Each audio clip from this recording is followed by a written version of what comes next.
My fiancé said. I need to see what else is out there before settling. I calmly replied, take your time, then quietly removed myself from her life. Weeks later, when she returned, reality hit harder than she ever expected. I just feel like I need to see what else is out there before I settle down. Those 14 words, spoken on a Tuesday evening, in the apartment we had lived in together for 2 years. Spoken while she was still wearing the engagement ring I had saved 8 months to buy. I remember exactly where I was sitting when she said it. Third cushion from the left on our gray couch. The one we had argued about in the furniture store because I wanted charcoal and she wanted slate, and we had laughed about it because we could not figure out the difference. I remember thinking, in that strange slow-motion way your brain works when something is shattering, that it was a Tuesday, not a Friday when emotions run high, not a Sunday when arguments tend to spiral. A Tuesday, like it was a calendar appointment she had been quietly planning. I did not cry. I did not raise my voice. I did not throw anything or demand explanations or beg her to reconsider. I looked at her across the coffee table, and I said 4 words. Take your time, Claire. She blinked. I think she expected something different. I think she had rehearsed a version of this conversation where I would fight for her, or fall apart, or at least ask her to stay. But I said those 4 words, and then I stood up, walked to the kitchen, and poured myself a glass of water. And something inside me, something I had been ignoring for longer than I care to admit, went very, very quiet. Hey viewers, before we move on to the video, please make sure to subscribe to the channel and hit the like button if you want to see more stories like this. We had been together for 4 years, engaged for 11 months. I was 31, she was 29, and we had been the kind of couple that other people pointed to as an example. Not in an irritating way, just in that quiet way where people would say, they just work, and mean it as a compliment. We had met at a mutual friend's birthday gathering in the city, argued about a trivia question involving geographic capitals, and somehow that argument had turned into a 3-hour conversation on the back porch that neither of us wanted to end. She was sharp, funny, a little stubborn, and completely certain of herself in a way I found magnetic. I proposed on a weekend trip to the coast. No grand gesture, no flash mob or sky banner, just the 2 of us on a stretch of beach at golden hour, and I pulled out the ring I had been carrying in my jacket pocket since Thursday, and I asked her. She had said yes before I finished the sentence. That memory would become complicated later, but in that moment, it was perfect. The thing about warning signs is that they do not arrive wearing warning signs. They arrive wearing normalcy. They arrive as small moments you briefly notice and then let yourself explain away. There had been a shift in the months leading up to that Tuesday. I had felt it the way you feel a change in air pressure before a storm. Not something you can point to, but something your body registers before your mind catches up. She had started working late more often. Not alarmingly, just more often. She had joined a gym near her office, which was reasonable, except she had never been interested in gyms before. She had started talking about a colleague named Owen. Not excessively, not in a way I could have reasonably objected to. Just once or twice a week, casually dropped into conversation. Owen had suggested a new coffee place. Owen had this take on their project strategy. Owen said something funny at lunch. I had noticed. I had chosen not to make it a thing because I trusted her and because making it a thing felt like the kind of insecure behavior I refused to indulge. I had trusted her. After she said what she said, and I said what I said, the apartment went quiet for a long time. She looked at me from across the room with an expression I could not fully read. It was somewhere between relief and disappointment, which is a strange combination on someone's face. You're not even going to argue with me, she said. Good, she said. One step at a time. Claire came home from work on the second evening to find boxes. Not many boxes yet, but enough. She stood in the doorway of the bedroom and looked at the row of boxes I had neatly packed. Her face did a complicated thing. You're actually leaving, she said. You asked for space to figure things out, I said. I'm giving it to you. I didn't mean, she started. Claire, I said, and I kept my voice steady. You told me you needed to see what else is out there. I am not going to make that harder for you. And I am not going to stay in this apartment and wait to find out. She pressed her lips together. So that's it, she said. What did you expect? I asked. And I genuinely wanted to know. What version of this had she imagined? Where I stayed. Where I moved to the couch indefinitely and watched her figure things out. Where I waited, patient and available, in case she decided to come back. She did not answer. I went back to packing. I moved out that Saturday morning. Tom helped me load the truck. We did not talk much while we worked. He handed me boxes. I carried them down. We loaded them in.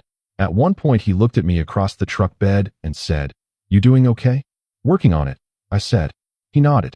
"Good enough," he said. Claire was not home when we finished. She had left early that morning, before I was up. I did not know if that was consideration or cowardice. Maybe it was both. I left my key on the kitchen counter. I took one last look at the apartment. The gray couch. The coffee table. The kitchen where I had cooked her birthday dinner twice. The window she liked to read by on Sunday mornings. I took a breath, and I walked out. Tom's couch was a pull-out, which meant technically I had a bed. A slightly lumpy bed in a slightly cramped living room, surrounded by a moderate amount of Tom's sports memorabilia, but a bed. I was grateful. More grateful than I had words for. The first few nights were strange. Not because I was devastated, although there was grief in there, threading through everything, but because the silence was different. The silence of a shared space you have just left is a specific kind of silence. You keep reaching for sounds that are not there. The sound of another person making coffee in the morning. The sound of the television on in the background. The weight of another presence in a building. When it is gone, the quiet has an edge to it. I sat with that quiet. I did not try to fill it immediately. I just sat with it and let it tell me things. I threw myself into work the way people do when they need to survive a period of their life rather than feel it. I am a structural engineer. Not a flashy profession, but it is one I genuinely love. There is something about designing things that hold up, buildings, bridges, infrastructure, that has always appealed to me on a level I find hard to explain. Things that bear weight. Things that are built to last. I had a major project that had been simmering on my desk for weeks. A commercial development on the waterfront that required more detailed load-bearing calculations than anything I had worked on in a couple of years. I buried myself in it. I came in early and stayed late. Not because I was running away from the grief, but because the work was real and demanding and it required my full attention, and full attention was the one thing I could control. My colleague Ben noticed the change. "You seem different," he said one afternoon, over terrible office coffee. "Different how?" I asked. "Focused," he said. "Like laser-focused. Like you're running on something." "Change of circumstances," I said. He gave me a look that meant he understood without me needing to say more. "You want to grab a drink after work?" he said. "Yeah," I said. "Actually, yeah." I told Ben the broad strokes over a beer that Friday. He listened without interrupting, which is a skill not everyone has. When I finished, he was quiet for a moment. "Did you know it was coming?" he asked. I considered that. "Not consciously," I said. "But somewhere, yeah." "The guy from her office," he said. "I don't know if it was about him specifically," I said. "I think it was more. I think she had been feeling something for a while, and he gave her a way to access it." Ben nodded slowly. "That's a very generous read," he said. "Maybe," I said. "Or maybe it's just accurate." "Are you angry?" he asked. I thought about that too. "Not really," I said. "I was briefly. The first night. There was an hour where I was furious." "What happened to the fury?" "It turned into something quieter," I said. "I think it turned into knowing." Ben looked at me for a moment. "Knowing what?" "That we weren't going to make it anyway," I said. "That whatever we had at the beginning had been wearing down for longer than either of us wanted to admit. And she said out loud what I had been feeling in the background." He took a sip of his beer. "That doesn't make it hurt less," he said. "No," I agreed. "It doesn't." I did not contact Claire. I want to make that very clear. In the 2 weeks that followed, I did not text her, did not call, did not check her social media. I had muted her profiles the morning after she said what she said, and I did not unmute them. This was not a strategy. This was not some calculated move designed to make her want me back. I was not playing a game. I was simply trying to survive with my dignity intact, and I knew myself well enough to know that checking her feeds would only make the grief heavier and more complicated. So I did not. Tom checked in every couple of days, not intrusively, just a text here and there. A meme. A "how's the project going" message. Once, a photo of a particularly terrible breakfast he had made that he captioned, "Surviving sick." I appreciated it more than I said. Around the 2-week mark, I found a short-term furnished apartment. It was on the 4th floor of a building near my office. Smaller than where I had been living. Quieter neighborhood. Decent natural light. I signed the lease, moved my boxes in, and stood in the middle of an empty living room surrounded by my things, and felt something I had not felt in a while. Something like clarity. The apartment was mine. Just mine. No compromise on paint colors or furniture choices or thermostat settings. There was something uncomfortable about that at first, and then something quietly freeing. I started cooking again. This is going to sound like a small thing, but it was not. Cooking had always been something I genuinely loved, and somewhere in the last year of the relationship, it had become a source of low-grade stress. What does she feel like tonight? Does she want what I'm making? The small, relentless negotiation of shared domesticity. In my new apartment, I cooked what I wanted. I made a lamb stew on a Wednesday evening for no reason other than I felt like it. I made sourdough from scratch and ruined the first 2 loaves and got the third one right. I made breakfast foods for dinner and nobody had an opinion about it. These are tiny things, but they were mine. And in the process of reclaiming small things, I started remembering who I was outside of being one half of something. I went home to visit my mother that third weekend. She lived about 2 hours away, in the town where I had grown up. The same house, the same kitchen, the same smell of coffee and whatever she had been baking that morning. She did not ask a lot of questions. She fed me, and we sat on the back porch, and she talked about her garden and a neighbor's situation that had been brewing for 6 months and a documentary series she had gotten obsessed with. And at one point she looked at me and said, simply, "You seem more like yourself." "Yeah." I said. "Yeah," she said. "You've seemed a little muted." For a while. I looked at my coffee cup. "I didn't realize how much," I said. "You wouldn't have," she said. "You never do," from inside it. We sat with that for a moment. "She's not a bad person," I said. "I know," my mother said. "I just think," I paused. "I think we wanted different things, and neither of us had the courage to say so for a long time." My mother nodded. "That happens," she said, with the gentle certainty of someone who has lived long enough to know. Around 3 weeks after I moved out, Tom told me Claire had been asking about me. Not directly. Apparently she had reached out to one of our mutual friends, a woman named Rachel, asking how I was doing. Rachel had told Tom. Tom had told me, with the caveat, "I'm only telling you so you're not blindsided. You don't have to do anything with it." I appreciated that. I thought about it for a day. I did not reach out. The call came on a Saturday morning. Week 4. I was in my kitchen making coffee when my phone buzzed with her name. I looked at it for a long moment. 3 rings. 4. I answered. "Hi," she said. Her voice was different from how I had been carrying it in my memory. Smaller somehow. "Hi," I said. A pause. "How are you?" she asked. "I'm okay," I said. "You?" Another pause. "Can we meet?" she said. I think I need to talk to you." I thought about what I wanted to say. "Sure," I said. "Coffee, Sunday morning?" "Yes," she said. "Yes, okay." I want to talk about what happened inside me between that Saturday morning phone call and the Sunday morning meeting, because it was not what you might expect. I did not spend that afternoon rehearsing what I would say. I did not feel hope rising back up like a tide. I did not make myself look good on purpose. I just went about my day, made soup, worked on some calculations I had brought home, called Tom to check in, watched something on television that I cannot now remember, went to bed at a reasonable hour, slept reasonably well. That surprised me. A month ago, the version of me who had just received that call would not have slept. He would have been awake until 3 in the morning running scenarios. But I was not that version anymore, or at least not entirely. I had spent 4 weeks doing the quiet work of rebuilding myself. And whatever she was going to say, I was no longer desperate for a particular answer. The cafe was in her neighborhood, a place we had been to before many times. I got there first and ordered a black coffee and sat by the window. She arrived 7 minutes later. She looked the same and somehow different. There was something worn around the edges. She sat down across from me and wrapped her hands around the mug the server brought and did not speak for a moment. "You look well," she said finally. "Thank you," I said. Another quiet moment. "How's the project?" she asked. "Coming along," I said. She looked down at her mug. "I don't know how to start this," she said. "Start wherever feels right," I said. She looked up at me. "I made a mistake," she said. I waited. "Not just one mistake," she said. "A series of them. Starting a lot longer ago than you probably realize." I stayed quiet. "Owen, the guy from my office," she started. "You don't have to explain Owen," I said. She paused.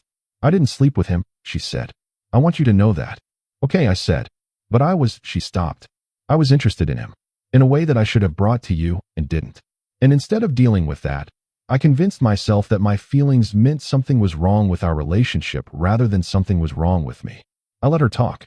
And I told myself that if I just had the freedom to, I don't know, explore that, then I'd know for sure. If I was actually choosing you or just defaulting to you. That word landed. Defaulting. I had suspected she felt that way. It was different to hear it. "I understand," I said. She looked at me. "You're not angry," she said. "No," I said. "Why not?" I thought about how to say it. Because I think you told me the truth, I said. Finally. And I think the truth is that you had been feeling this way for a long time, and we both let it go unexamined because it was easier. She pressed her lips together. You're right, she said quietly. So what happened with Owen? I asked. She exhaled. We went out twice, she said. After you left. I genuinely thought I'd feel something clarifying. Like yes, this is what I was missing, or no, I was wrong. She paused. What did you feel?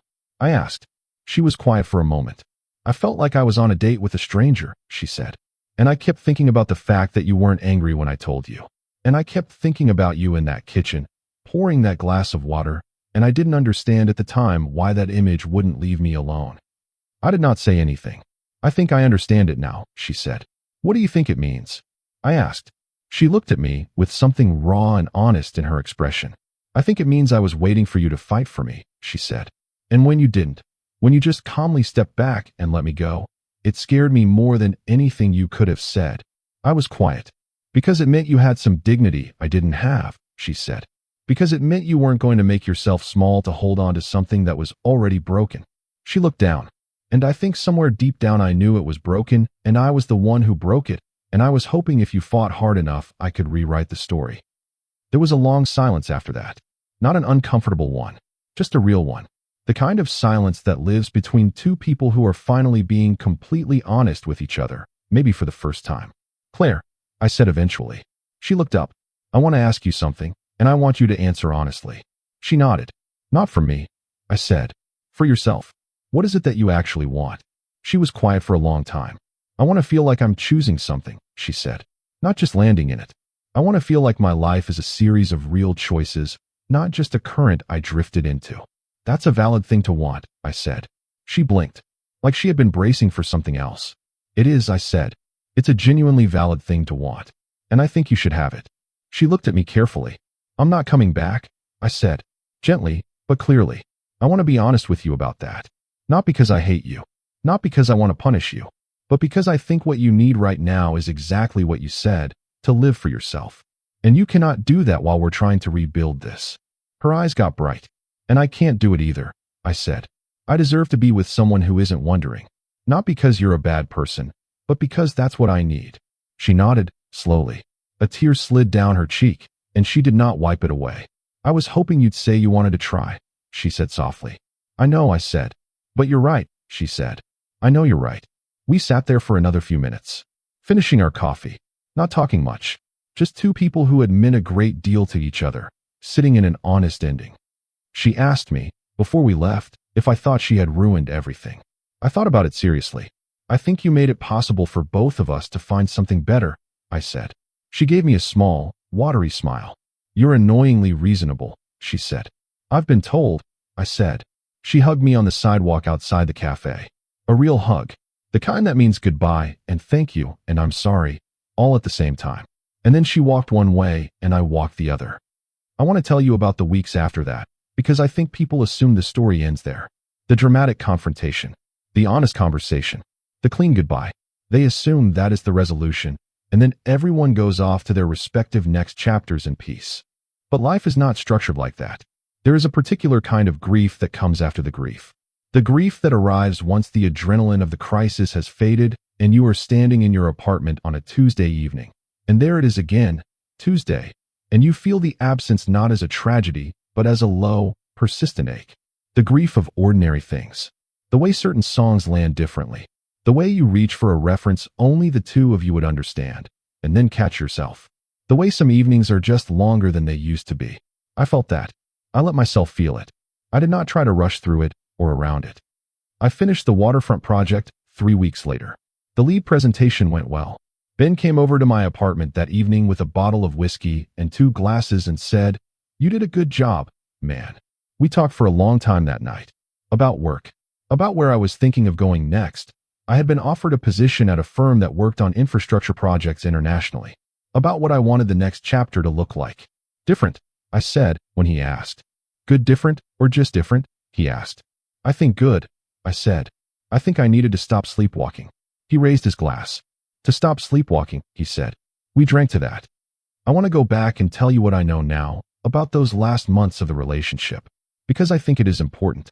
Because I think in the version of events where I was the protagonist fighting to hold things together, I missed some things. Claire was not a villain. She was a person who had been feeling suffocated by a life she had half-consciously built on momentum rather than intention. She had moved from university to a job, from dating to living together, from that to an engagement. Each step had made logical sense and sequence. None of them had been a dramatic act of conscious choosing. And I think somewhere in the back of her mind, she had been building pressure against that, and Owen had just happened to be there when it finally needed an exit. But I also know, and this is the part one had to sit with, that I had known something was wrong. Not about Owen specifically, about the distance, about the way she would seem present but not quite fully there, about the way our conversations had become practical and logistical, about the apartment and the wedding planning and the shared finances, and less about the two of us actually connecting. I had noticed. I had chosen to believe that was just what long-term relationships felt like, that the electricity of early love becomes something quieter and steadier, and that quiet steadiness was fine, was good, was what we were supposed to be building toward. I had told myself we were growing up, but some of it was growing apart, and I had let it happen because looking at it directly was uncomfortable, and we had a wedding venue booked and a life in common, and it was easier to keep going than to stop and ask the question. I carry my part of that. About 2 months after our coffee conversation, Tom mentioned he had run into Claire. Briefly, at a gathering, nothing planned. He said she seemed okay. He said she had gotten a new place of her own, a studio apartment, small but entirely hers. He said she seemed lighter. I was glad to hear that. I mean,